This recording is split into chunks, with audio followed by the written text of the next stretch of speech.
Welcome, everyone, to this week's edition of the Commercial Real Estate 101 Meetup Group. We're excited to see you all this morning, evening, wherever you're tuning in from here in the United States, or maybe even outside of the United States. We've been getting people tuning in from all across the world, so it's really cool to see the reach we've been getting. But today we have a phenomenal guest who's going to be talking about cold storage, which is a topic we haven't really covered on the podcast. And I know it's been going gangbusters, and I'm sure it's been a continual trend upward, but since COVID, I feel like it's been just a very hot topic that people have been talking about in the commercial real estate space. So George Smith is going to be here to talk about us. He's located in sunny Florida.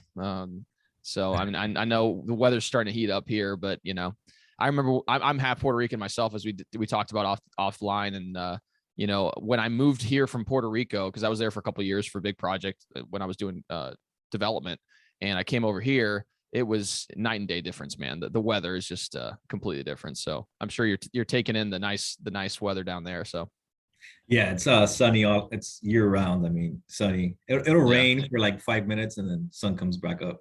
So. For sure, man. Well, we're honored to have you, really. And we're excited to kind of learn about, the cold storage space. So first off, what we usually do when we interview people on these podcasts is we like to learn a little bit more about the person that's across the table from us. So if you don't mind kind of giving us a backstory, I think that'd be awesome. So George Smith, I mean, I've been in this commercial, industrial real estate for going to 7 years now. I'm a father of 3, happily married. My wife, Natasha, she's my trooper there at home with the kids. It's a lot of work, man. So my oldest is 6. Her name is Gianna. I have my middle one. She's Emmy. She's 4. And then my little boy is George Jr., and he's turning 2 this April. So next month. And it's a lot of work for her. And I've been in the industrial real estate. So I'm a partner of Mandich Real Estate Advisors. I'm actually the managing broker. My partners are on the private equity side. They focus mainly on cold storage nationwide. They started here in Miami. Obviously, they're Mike was actually originally from Michigan, and his father, obviously, if you guys watch the Dolphins play and all that, his father played for the Dolphins, Jim Mandich, back in the day. They started here in Miami, acquiring cold storage. I met them because I sold them their second property here in Miami Gardens. It was a 133,000 square foot freezer, multi-bay warehouse. Then it was cool. It was kind of like the way we met. I toured them. At that time, I was an agent under a different boutique brokerage, and he approached me. He goes, "Hey, look, listen, I love the way you work. Super trustworthy. Everything you say. I feel comfortable with you. I don't feel too comfortable with your broker, though. I have to kind of second guess everything he says." And when he told me that, I was like, "Oh no, I'm in the wrong place." And he approached me, goes, "Hey, why don't you open up your own brokerage? We'll partner up, and we'll do that." So it was kind of I took him at that, and it was kind of like a perfect marriage, So they're killing it right now. They're at about 2 million square feet right now in cold storage freezer product. They've grown super fast. I've been in the sidelines just watching them. I invest in all his deals pretty much as a LP. But yeah, they're definitely killing it right now. But I manage as a small team of us on the brokerage side. And so it's myself and 2 others. And we're mainly focusing on industrial. Obviously, cold storage is kind of our niche. A lot of private equity guys kind of reach out to me, for advice and tips on what to look for on specific deals they're looking at. And yeah, I mean, it's great. It's been great so far. Can't complain. That's amazing, man. Yeah. And like you said, I mean, some of those relationships that form through, just interacting with people that are doing different things. It's kind of cool to hear how you transitioned away from that brokerage and then, teamed up with some people that you got along with, and similar to what we're doing as well down here locally in Louisville. My business partner, the one that I'm doing, we're starting a small development company here. I mean, that was a chance encounter through a group that I was a part of, and we just kind of meshed well together and decided to take on, an endeavor together. Yeah, And, I think that's what it was. Our visions aligned. We're very similar in character, and we're very serious and kind of moving towards the same goal. He saw that I was hardworking. He was hardworking. We're both young, and it's him and his two brothers. And man, it's just great, because I'm actually the youngest of four brothers, and just the way they all work together, it was awesome, and to be part of the team, and that's we work awesome. great together. Yeah. That's awesome, man. So when people hear cold storage, a lot of times they don't really understand what that means. So can you kind of explain what cold storage is and maybe the different types of cold storage? I think that would be helpful. Yeah. So cold storage is primarily on the industrial side. Is just that you have two different types of cold storage. You have the refrigerated side, which is temperatures from 30 to 40 degrees, which is where you store your produce, your perishables, that kind of stuff. And then you have your freezer product, which is obviously from 10 degrees all the way to minus 20, probably sometimes even colder than that. And those are the two different types of cold storages. And they're just primarily industrial properties that store food and perishable products. Okay, so anything, everybody has to eat, and everybody has a freezer and fridge in their homes. So that food has to come from somewhere, and that's kind of where they're stored. Just a quick fun fact on that. There's about 6.4 billion square feet of kind of dry industrial in the top 20 markets, right? There's 1.3% of that is cold storage. So out of 6.4 billion square feet, 1.3% of that is cold. So there's a very small niche market for cold storage. So another fun fact, for every each US consumer, there's 1.1 square feet for each of cold storage per US consumer. There's 69 square feet of dry per US consumer. Just to have an idea of what cold storage is and how big that market is.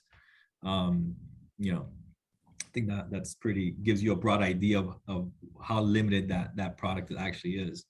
Yeah. And I think that, through, and I'm sure COVID exacerbated this, but, with people realizing, okay, like I'd want my, groceries delivered, and grocery stores through COVID did extremely well. I mean, they were performing at a very high level, and people's demand for wanting things immediately, even though it may not be in season or whatever else, like that's necessitated a demand for cold storage to be able to facilitate those types of transitional, right, points. So, I think that, obviously COVID, it was already a growing trend as far as people's demand tastes were concerned, but I think COVID has really pushed it in overdrive. And I don't know if that's what you've seen on your end, but just from the things that I've been reading, that just seems to be the case. Yeah, I think, COVID definitely made it popular. I mean, cold storage was something, I guess, 4 or 5 years ago, was people, a lot of these institutional players didn't really want to get involved with it just because of the mechanics of it. It was too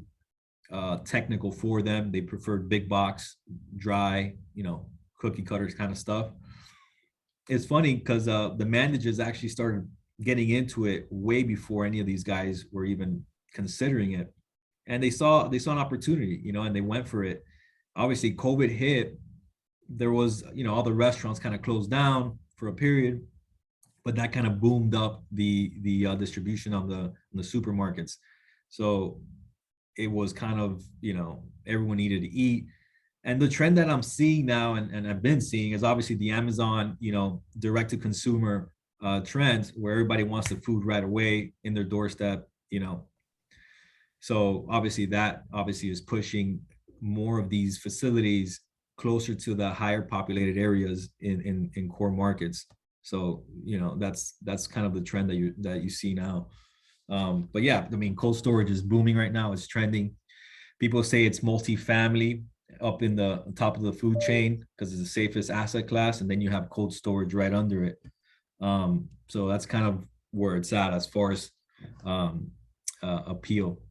That's awesome. Yeah, no, that's great insights for sure. So For those who are listening to the podcast, I mean, we have a variety of different professionals that listen to the podcast, but we also have business owners that listen to the podcast. And one of the things that I like to ask you is, what are some of the considerations that business owners need to make before they, purchase a facility for cold storage? Oh man, that's a very broad question there, Rob. Mm-hmm. Yeah. Um, I mean, are you referring to the end user? You said investor? Yeah. Investors primarily. Yeah. Yeah, let's go from the investor standpoint. So let's say I'm someone who is intrigued by cold storage, and I'm looking into a market and trying to get a feel for what exactly I need to consider as I'm looking at some of these facilities. Because if you're looking at a large big box warehouse, there's maybe not as many moving components as you would see in like a cold storage environment. So if you could kind of share some insights, I think that'd be helpful. Yeah, I mean, as an investor, there's different things you got to look at. One is definitely the market. Where are you? Are you in a tertiary market? Are you in a core market? How close are you to population? What is the population market you're in? So there's different factors you got to look at there. And what kind of investor are you? Obviously, are you a core investor? Are you opportunistic, or anywhere in between that?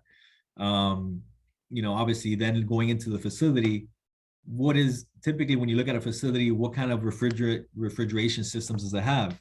Typically, anything that's 100,000 square feet usually is ammonia system. Anything under that, I would say maybe like 50,000 or under, you're looking at Freon systems. The difference between the two is the type of refrigerant. So ammonia typically is for larger properties. They last a lot longer. They'll last you a lifetime, larger properties like that. On the Freon, they're cheaper to maintain, meaning that the mechanic that's kind of doing the maintenance on these can pretty much be someone that does your repairs on your AC. They typically are skilled for that, and they'll probably have maybe half of the lifetime of an ammonia system. But again, they're also capable of doing freezer temperatures as well. Those are things to look at. Other things are panels, and obviously height. Height is important because it gives you the cube space for storing this product. A lot of investors are looking now to kind of retrofit kind of existing industrial back to put it into cold storage. A lot of them are thinking this is easy. It's not easy. You can probably get a way to convert it into a refrigerated space, because you don't need to modify the floors, and that's pretty much your largest expense is the floors. So that's kind of a lot of what a lot of investors are kind of looking at that are not experts in the space. Because if they go into buying a cold storage warehouse, the way the market is now, you're having a lot of these cold investment funds or private equity groups that are experienced, kind of like the Mandich brothers, that will probably snatch it up before they would, just because then the seller's going to ask, who are you? Are you experienced with this kind of stuff? So the bidding process kind of will vary, and I'm dealing with that now. Thankfully, my buyers are experienced. So even though the other investors are putting up more money, they just don't have the experience, and usually they fall out. So I've been dealing with that. So yeah, definitely location, height, and obviously condition of the refrigeration system. Are they being maintained, or is there a current mechanic that's on there kind of doing the routine maintenance and all that on these systems? So those are important factors to consider. For sure. And I can imagine some of these systems can be, I would imagine if it's large enough, probably millions of dollars to be able to, implement some of these systems. So that's pretty significant. And another thing I was kind of curious about is are there things when you're looking at a property, for example, you mentioned there's two types of cold storage, right? There's the produce and maybe, flowers or whatever in the 30 to 40 range versus those that are, a little bit below freezing temperatures. Is there a way to kind of determine what the, demand could potentially be for an area based on, any other types of demographics, or, what are some of the narrow focused items that you're looking at, like restaurants in the vicinity, or, what exactly would that look like? I mainly, so a good factor for that is going to be population growth, really. I mean, all around, I guess the nation there's been a huge population growth. We've had a lot of migration coming this way. I mean, Florida especially. I think the number was like 1,000 per day. What it was a few months ago, or maybe a year ago. I don't know, but it was a lot of people just migrating over here, And I'm in Miami, so I can see the difference in the expressways. The traffic has been, crazy over here. So those are big drivers. Obviously, right now, just on the dry side, vacancy in Miami is at less than 3% right now. So you can imagine cold. I mean, they actually built the first spec freezer space here in Miami, Bridge, and it was leased. It got leased already. So you've never seen anyone building spec on the freezer. Maybe refrigerated, but not freezer, because it's very expensive. And they executed a lease at $20.50 triple net. So can you imagine that? That's crazy. Yeah. And what was the size? What was the size of the facility? 300,000 square feet. That's crazy, man. Yeah. I mean, yeah, I'm sure, and I'm sure the tenant can justify it. I'm sure they wouldn't pay that rent if they couldn't, support it with whatever they were generating in revenue. But it's just amazing to see some of those numbers, and it's always interesting to talk to people across the nation because $20 a square foot for that type of space is unheard of in my market. But I'm sure maybe in an LA or Miami or something else that could be much more reasonable. And so it's very interesting to hear you say that. So one thing I wanted to ask you, and again, this is similar to what you talked about briefly in the previous question I asked, was retaining to redevelopment. So, there are some opportunistic investors that are like, okay, I have there's this warehouse here, it looks like, it has, decently tall ceilings and everything else. And, maybe there's newer product down the line in the area that I may try to compete against when I'm dealing with this older warehouse, but maybe there's an opportunity for me to come in and redevelop it to be a cold storage facility. What are some of the hurdles that I guess that you would initially face with that opportunity? Well, one, right now, you have to make sure that the building is suitable for it. And I think to convert into a freezer warehouse, I just don't think the numbers are there. I don't think it makes sense. I think you're better off kind of going ground up. As far as, maybe turning it into a refrigerated space instead of freezer because of the cost of the floors. You would have to make sure at least that your height is there, at least kind of be 22 foot clear just to put a box within a box. And then you got to factor in the cost of these panels. Right now, panel are up the roof. I mean, everything's expensive right now, but the panels I've heard have gone up dramatically. I don't have the exact numbers, but they're expensive. And then obviously your power, you got to have heavy power. So that's another factor you got to consider there, putting in the juice. Yeah, and you mentioned floors. I guess, what do you mean by that? Is that because the freezers are extremely heavy and they crack general flooring? Yeah. Or what So exactly? typically what happens is since the temperatures, if it's normal concrete, the floors will crack if they're not vented. So in Florida, typically freezer spaces, if they don't have glycol, meaning a layer of glycol, which kind of keeps the floors kind of in a heated temperatures, they have what are called vented floors, meaning that there's ventilation going through the bottom so it doesn't heat, just because the temperatures of Florida are typically hotter than those up north. So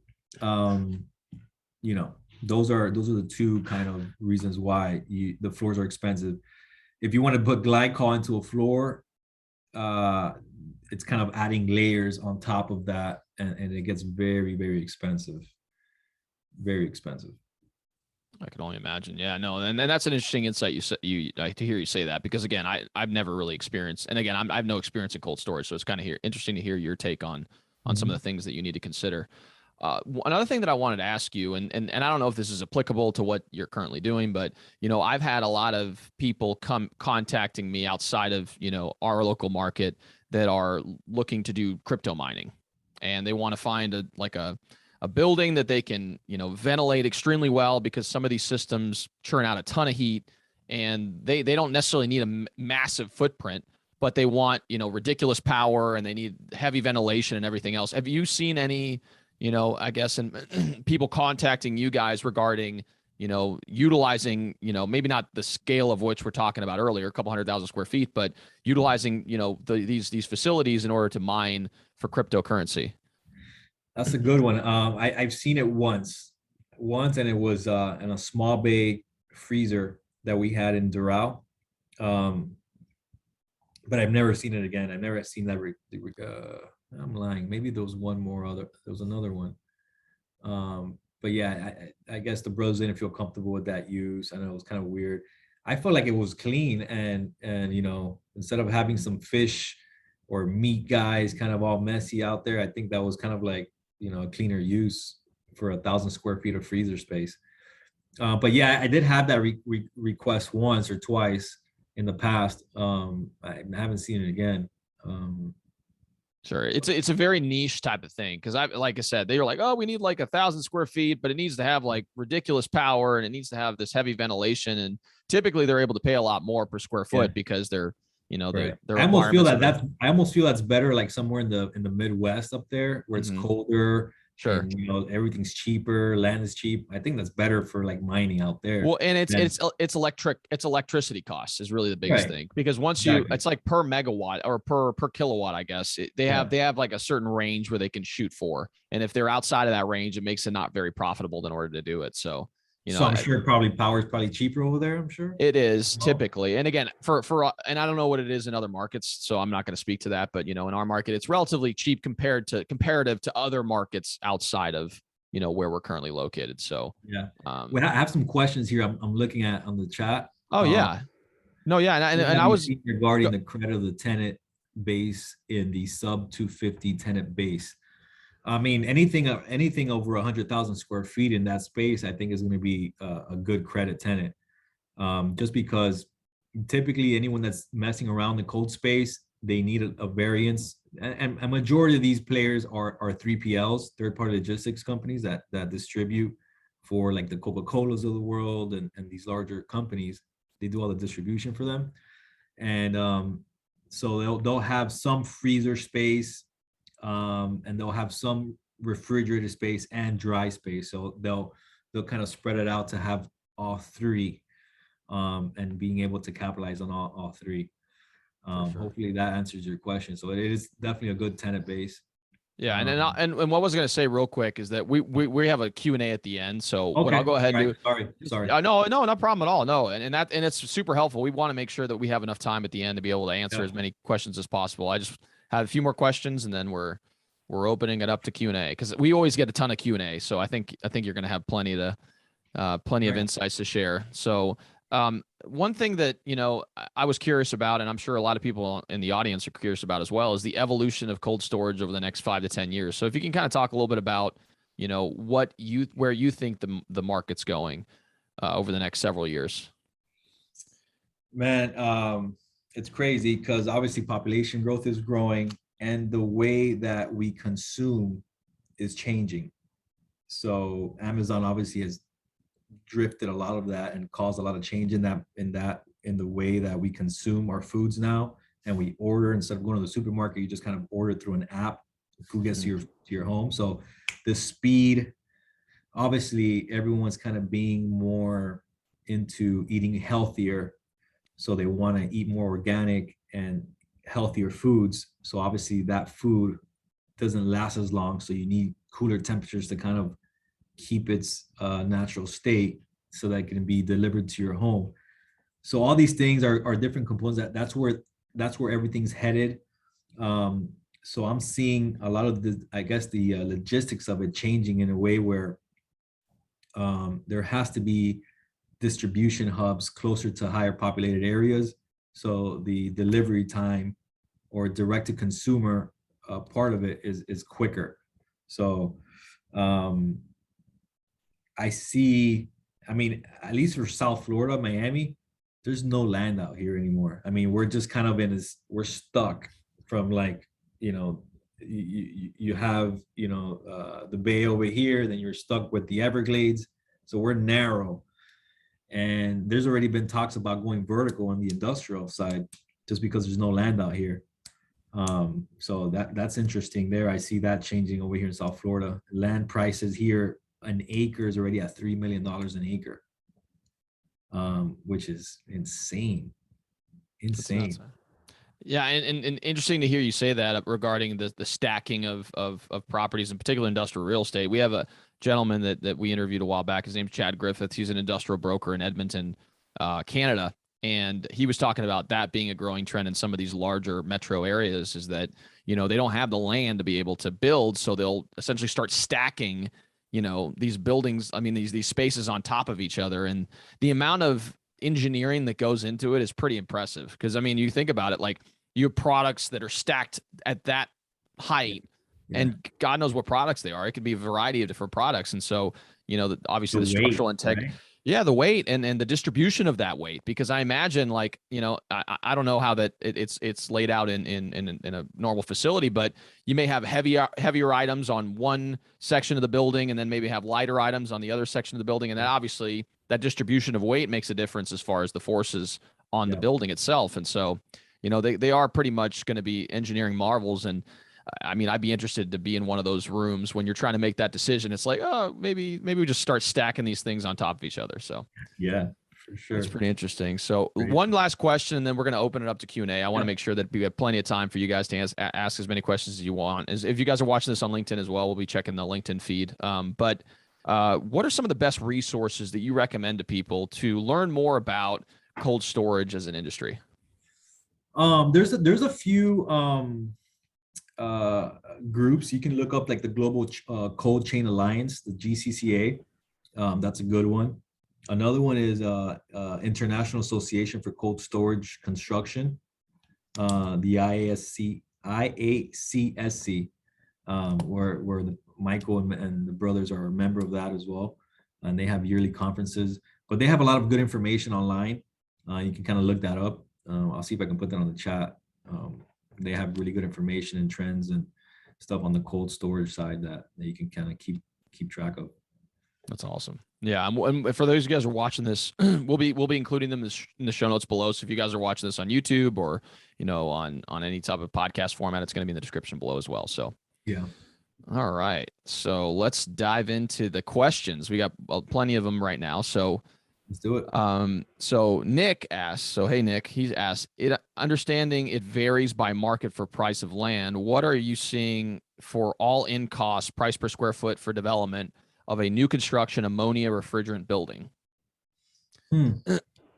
That's a good question. I haven't been too heavily involved on the construction side, but just hearing over the top of we just built a building in Holland, Michigan. And construction cost there is over about $200 a square foot. I think they're in the, yeah. And that includes the refrigerator and everything as well, or is that just okay. I think they're up to like maybe 200, 220 something a square foot, including refrigeration and all that. So that's kind of where you're at. That's crazy. So 100,000 square foot facility is 22 land. million. Yeah. Right. That's 22 million right there, not including the land. So if it's 100,000 square foot facility, that's amazing. Yeah. All right. So he asked, so Eric asked, hey, Eric, he said, what is the expense ratio in cold storage? So you, I think that's maybe you're referring to utility cost. So on the refrigerated side, it's typically, at least here in Miami, I guess it varies. Cost of power varies obviously in different states and counties and whatnot. But for Miami, what I've seen in the Miami cold storage building and in other buildings in South Florida, it's about $6 a square foot. Actually, let me change that. I think it's about $2 a square foot on just the refrigerator. I was adding in their taxes and insurance, but just narrowing into the refrigeration side, you're about $2 a square foot on utility costs for refrigeration temps. On the freezer side, you're kind of double that, or maybe a little less. So maybe $3.75 to $4 on the freezer. So that's a good kind of rule of thumb there, at least in South Florida. Yeah, that's good advice. All right. So Paula asked, hey Paula, she asked, what about a company that works from home but needs a storage area to hold tools and trucks? Are these storages hard to find? So that's dry storage primarily. Yeah, dry storage. What about a company that works from home? To hold tools. Yeah, I mean, yeah, it's typically dry. I guess you're asking I'm not sure I understand the question, but needs Yeah, storage area. I think it's just more so about the availability of dry storage for, these types of uses. And, again, I'm sure it's pretty active in your market as well. I mean, Yeah, so smaller, vacancy, yeah. yeah, vacancy in Miami right now, like I said earlier, it was 3%. I think maybe even less, a little less than 3% right now. And the rates have climbed crazy. I mean, I don't know what you're seeing in Louisville, but there's leases being executed where now they're just proposing 5% bumps yearly. Mhm. Have you been seeing the same in your Yeah, market? no, exactly. I just went to a Chamber of Commerce dinner for a Jeffersontown, which is a submarket within Louisville here, and within Jeffersontown is the largest industrial park in the state. And they Mhm. were going through statistics about what the vacancy rate was within the park, and I think it was the total occupancy rate was 98.4%. So there's 1.86% vacancy within Mhm. that park. Obviously, if there's other ones around the city that may have different vacancy rates, but yeah, it's sub 3% in Yeah, our it's market. crazy. So So it's nuts. Yeah. even and for small bay, it's even like less, I think. Yeah, So no, rates, there's I think rates here for small bay industrial, like mhm, right now climbing above $20. So they're like at 20 something dollars a square foot for like 2,000 square feet, mhm. two to And four that's thousand, two, yeah, 2 to 3,000 square feet. You're looking at 20 something dollars a square foot. So yeah, I mean, if you that's find triple it, that's triple net too. So that's not, that's just straight. Yeah. right. Yeah. Yeah. So it's That's crazy. amazing. That's nuts, man. Yeah, we don't get nearly that. I mean, we're a lot. We're probably half that, if not a little bit less than that, depending on if it's new build or whatever. So, Yeah. Yeah. um, that's awesome. All right. So Will asks, are any markets oversupplied with cold storage? Trying to understand where the largest supply constraints may be. Okay. I'm sorry. Are many markets oversupplied with cold storage? There are markets actually a little oversupplied, and I wouldn't call it oversupplied. They just have more, I guess, more inventory than the other markets. And one of those, I believe, is Houston. Houston's a little bit oversupplied. I couldn't think of the other one, but that's an oversupplied market. Um, but I think that's being absorbed. I think their vacancy in that market is like 7% or 8. Um, but yeah, that's already probably being absorbed. That's awesome. Yeah. And there's I've done the CCIM coursework, and one of our professors with CCIM, his name's Mark Seifert. And he has done work with this gentleman that's a professor at some, I can't remember the university. I'll include in the show notes once I do a little bit of research on it, but he actually follows different property types across major markets and provides like insights regarding their oversupply or undersupply. So it's kind of interesting. I think his name's Miller, or like Okay. Robert Miller, I believe his name is. He's a professor at a university, I believe, in Seattle. But I'll include that in the show notes as well. So Yeah, that's uh, interesting. it's cool. I watched it. I looked at it the other day, and this gentleman Mark Seifert, who's my CCIM professor, he utilizes some of that data in order to inform his decision making process when he does make these investments. And he Mhm. bought in the Houston market, in particular, in a particular submarket within Houston, Mhm. because of and he does office buildings. And he saw, because it was an undersupply, or there was a recovery. It was in the recovery phase, and so he Right, thought right. this is a good opportunity to purchase. So Yes, yeah. So when you see things like that, it's there's a little bit more vacancy or whatnot, then that there's an opportunity there because it's mhm, the market is would absorb it for sure. definitely Yeah. awesome. So I don't want to mistake your name. I think it's Kaustub. I'm sorry if I butchered that. So they ask, with the focus of on fresh, with the focus on fresh food consumption and direct farm to kitchen supply chain, do you think cold storage will continue to see a growing demand, specifically on the refrigeration side? That's a good question. I think I think what's changing is more of the way we're consuming, which is direct to consumer. I think that's changing. So I think there is going to be growth because it's there's and I've had this conversation with someone before. I was like, man, I think they're gonna start building refrigerators different. We're gonna have bigger freezers, because I don't know if do you even have like a second fridge in your home? Typically, a lot of people do. Like Yeah. they just have the second fridge just to store more food or whatever. Well, if they hunt too, like a lot of my friends hunt and they have like these massive freezers in Yeah, their garage where they just, they store elk or whatever they hunt, in right. there. Yeah. So that's been a kind of a trend where a lot of people, because of what happened with COVID, and people are just freaking out of anything that happens, with the economy, or some type of virus would overtake again, something like that. People are more cautious of that, so they're having these fridges or more freezers in their home to store more food in case something traumatic happens like that again.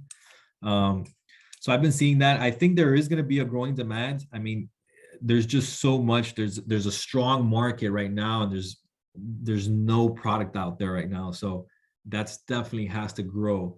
If I had to put a year to that, or a trend, I would say, this is going to be growing probably. I would say, just to be conservative, 5 years. Over the next 5 years, I guess it's still going to be growing. Yeah. Strong. I can imagine. Great response. So Eric asks, who is a typical cold storage customer? Is there a retail customer or just institutional customers? So the typical cold storage customer is your third party logistics customer, your 3PL, who does all the handling for the larger manufacturers.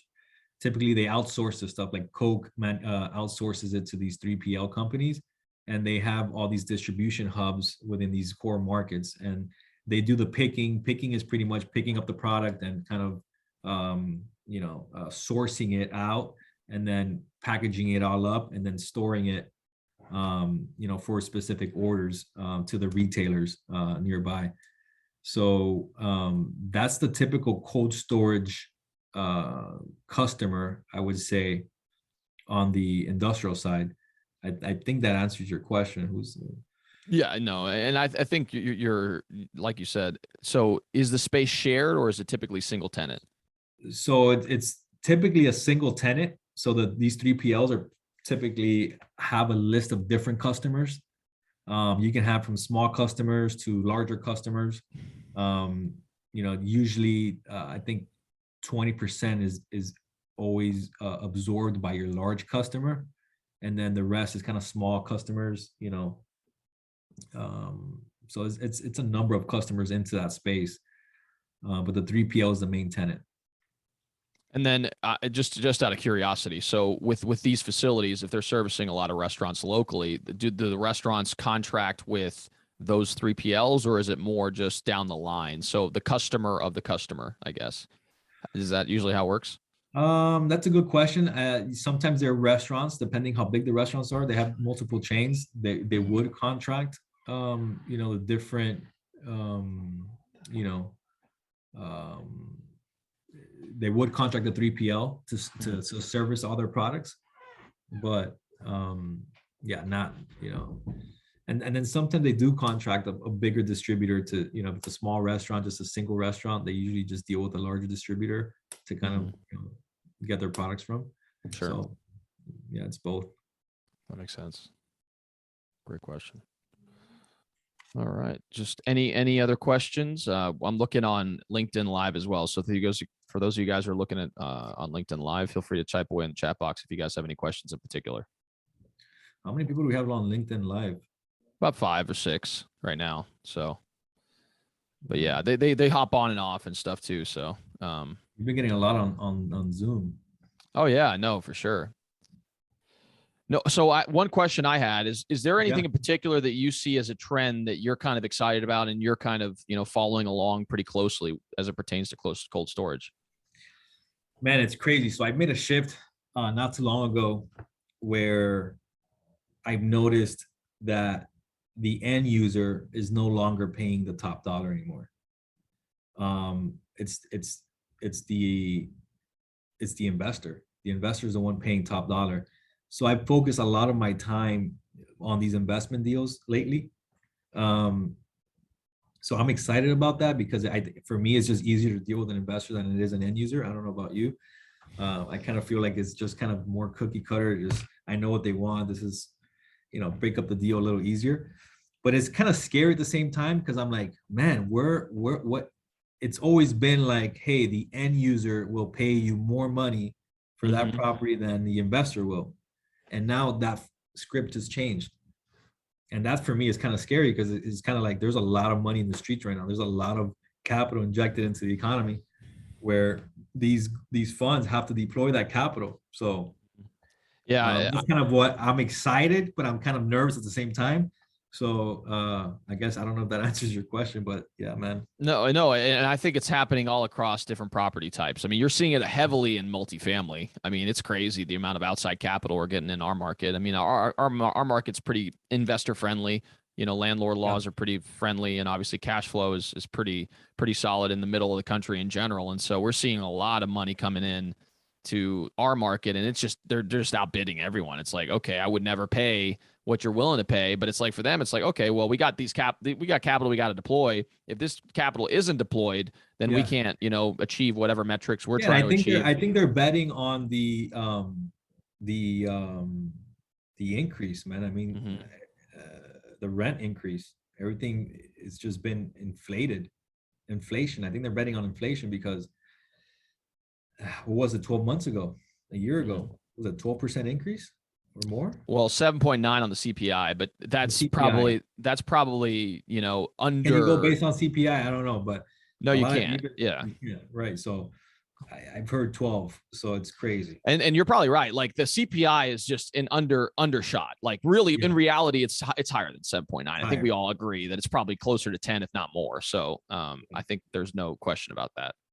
I literally have to change prices on my listings for a lease. Like I've been changing them, man, it's been like every 2 months, 3 months, where for 30,000 square feet, I'm asking of dry, right? We're talking Mhm. dry. 30,000 square feet, I'm at $15 a square foot. That's a lot of money, man. That is, that is. Those are big numbers. Yeah, for us, like at the 30,000 square foot facility, if it's a nice facility, it'll probably get you $8 a square foot here. Well, I'm talking class C, Oh, obviously it's Class a big C, yeah, that's market, nuts. That's crazy. class C. Yeah, Yeah. yeah, And 20, maybe 18, 20 foot clear. that's nuts, man. That's like way more than what we're getting here for sure. And that's cool. I mean, like I said, it's interesting to hear your take on it, just being in a different part of the country and what's Yeah. the norm over there versus what's the norm over here. So Yeah. we had one other question Eric was going to ask is that as an industry, what's the default rate for the industry? That's a pretty good question. Uh, man, the default rate, I don't know how to answer that one. I haven't seen, um, just kind of thinking on the landlord side on their tenants defaulting. I haven't really seen much, honestly. There hasn't been much of a default rate. Going back when COVID was peaking on the small base stuff, there was no defaults. Thinking maybe one late pay, I remember. But other than that, no default rates. Yeah. All right. Yeah. Cinto had a question. Did you want to type it away in the chat box, Cinto? Um, and then we had another follow-up question real quick. So do you see Blackstones and pension funds of the world entering this asset class to disrupt local and micro investors? I mean, yeah, they've been getting into the space. I think they acquired what was it, like over 8 million square feet not too long ago, Blackstone. But again, I mean, they're buying out kind of fully leased product and stuff like that. I mean, there's not much of it. Like I said, it was kind of 1% out of the what's dry out there Mhm. is cold. So there's really not much. And yeah, they've been getting into the space lately, strongly. Um, but yeah, I don't think it's disrupting any of the local guys. Um, you know, it's you have a lot of these private equity groups right now that are being formed. A lot of them been formed lately and going after the cold stuff. And they're learning quick on the fly. And yeah, they're being pretty aggressive and there's a lot of money on their side and they're performing. So Definitely. So Cinto asks, what are the insurance and liability expenses like on a typical cold storage investment annually? Man, that's a good question. I don't get too involved on the cold on the insurance side. Just recalling back on the Miami cold building, I know that the insurance on that was maybe a little high, but I think it was mainly because of the roof, and the ammonia equipment, was, I think, brought it up a little bit as well. I think the age of the equipment, but I don't know if there's a lot of expense on it. Again, it could be. I guess it really depends on the age of the asset, and the conditions of the equipment that can cause those rates to go up. Yeah. So, Yeah. And we had a gentleman join us, I believe it was two meetings ago. It was a commercial insurance agent. And he kind of talked about, the different things that they look for when they're assessing the risk of a particular property. And then that's obviously going to impact the premiums you pay at the end of the day. And the big capital expenditures, the roofs, the electrical system, if it's, a high risk use, if it's like, he was describing something like a fireworks facility, they're obviously going to have much higher insurance than to that point, just in case so I don't forget. So there usually these freezer facilities have backup power. And it happened once there was a hurricane down here and shut off the power for like a few days. Typically, FPL down here, we want to put that power back on as quick as possible, just because it's consuming a lot of power. So typically they would want to put that on as soon as possible. But I think having that backup generator there definitely alleviates some of that insurance liability, and making sure that it's ready to be plugged if should the power go out, because it will ruin all that product. Obviously, I think it takes about, for a freezer, if it's kind of sealed correctly and the doors are not opening as often, it can last for about 4 to 5 days with the same, kind of, the temp will probably reduce little by little, but it should, if it's sealed correctly, hold the temperatures for about 4 or 5 days. Yeah, and then obviously that's very important, because the product, that if you lose all that product, and it could be pretty catastrophic. A lot of expensive for sure. Food. Awesome. Yeah. So Paula, she followed up and asked, so do people buy these storage areas and then rent them out? So how often do you see spec like purchases of these types of these investments? So there's no spec development on the cold side. The first one who was ballsy enough was Bridge in Miami. And they did it, he definitely made it happen. Everyone's kind of like freaking out, kind of on the sidelines, seeing what happens. And they made it happen, they got a good tenant there. I think it was a 20-year lease. So that doesn't happen. No one really builds on spec. Usually they build if they have a requirement from like a third party logistics, say, hey, we need to be here. Can you build the facility? And then that's typically how they do it. But no one's really building on spec. I was actually considering building on spec on a smaller space. I'm kind of in the talks with some developer to kind of do that. But who knows? Because there is a demand for it. Sure. Yeah, and I can imagine, like you said, it's a much more expensive, outlay of capital than just a regular warehouse. So it's one of those things where you got to make sure that there's enough demand. Yeah, the rates would justify. You got to make sure rates are going to justify, the cost of building it. So sure. Awesome. So do we have any more questions? I want to make sure that we're not missing anything. Awesome. Does it run into 6 figures? I guess that was a question regarding. Yeah, it was the insurance cost, but it's so specific. So it was kind of. Yeah. So these 6 figures, I mean, it does, usually depending on the size of the building. For Miami, it did. It was 130,000 square foot building, but insurance was 6 figures. I do remember that. It's a big number. For sure. Yeah. Well, cool. It looks like we've answered all the questions. Again, George, we greatly appreciate your time. I mean, really, I learned a ton. I've not really delved into any type of cold storage. So, having this, almost hour to talk about it has been really enlightening. And I'm sure it's been enlightening for everyone who's been listening as well. So if people want to learn, oh yeah, for sure, man. And we greatly appreciate your time. But if people want to learn more about you, if they want to get in contact with you and, maybe they're in the market in Miami and they want to touch base, how can they do that? I'm gonna put my email there on the chat Mm-hmm. here. I'll put my email there, and then you can just email me if you want. I'm gonna also put in the if you want to have look up more information on cold storage, you should definitely follow the GCCA, Global Cold Chain Alliance.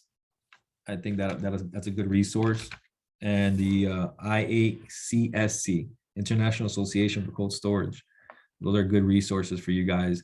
And again, if you have any questions, or maybe have any facilities that are cold in your market and you want to reach out and maybe have any questions about it, or thinking about selling it and see how much you can get for it, I'll be happy to kind of assist you with that and let you know where the guidance is at on it. Definitely no, and like you've probably seen today, and George is an expert at what he does, and he does phenomenal work. So I would definitely highly encourage you guys to reach out if you ever get an opportunity. So again, thank you all so much for stopping by. We greatly appreciate you guys being part of the group. We do have these bi-monthly virtually. So if you guys are interested in following along and learning more about the different facets of commercial real estate, I encourage you guys to join the LinkedIn group and, follow the events that we post on a regular basis. So again, thank you all so much for tuning in, and we'll see you all next time. Thank you, Raphael, man. Appreciate it. Great to Of be on. course. Take Yeah, care, it was guys. great meeting you, man. Looking forward to keeping in Appreciate it. touch. Yeah, man. Absolutely. Take care.